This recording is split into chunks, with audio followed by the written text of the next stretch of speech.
Unser wichtigstes Gut ist die Freiheit. Und Freiheit kann man nicht kaufen, Freiheit kann man sich nicht mit einer Spritzen abholen, Freiheit muss man leben. Und ich hoffe, dass es viele Menschen gibt, die das auch verstehen und sehen und dass wir jetzt uns zusammentun und dass wir zusammenhalten in diesen Zeiten und zwar uns alle miteinander, weil nur so können wir sagen, das ist Freiheit für uns alle. Und ich habe 2016 schon mal einen Text gemacht, da war das Thema Masken noch gar nicht aktuell. Das heißt Maulkorb. Zurzeit gibt es bei uns überall Leute, die glauben, sie haben die Weisheit mit dem Löffel gefressen. Sie meinen, sie haben die einzige Wahrheit und verhängen die anderen, die wo ihre Wahrheit nicht sehen, ein Sprechverbot. Sie legen ihnen einen Maulkorb an, aber sie reden von Toleranz und von Freiheit.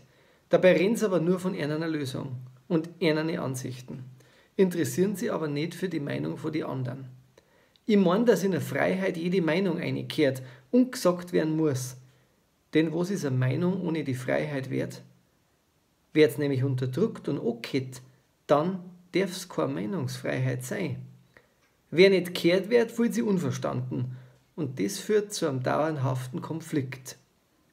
Da ist doch besser, wenn wir uns gegenseitig keine Maulkorb umbinden, sondern über alles reden, weil daher jeder ein bisschen Recht hat.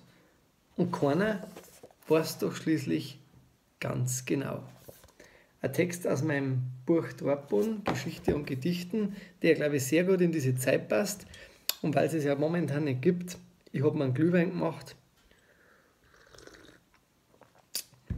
Das kann man nämlich auch schön daheim.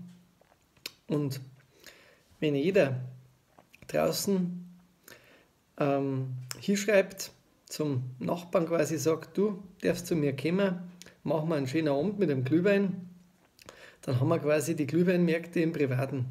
Und das ist vielleicht sogar viel schöner. Erstens ist es billiger, zweitens kommen die Leute wieder zusammen zum Reden und es ist eine Möglichkeit in diesen Zeiten, sich zum Treffen und auszutauschen und Meinungen und Meinungsvielfalt wieder herrschen zu lassen.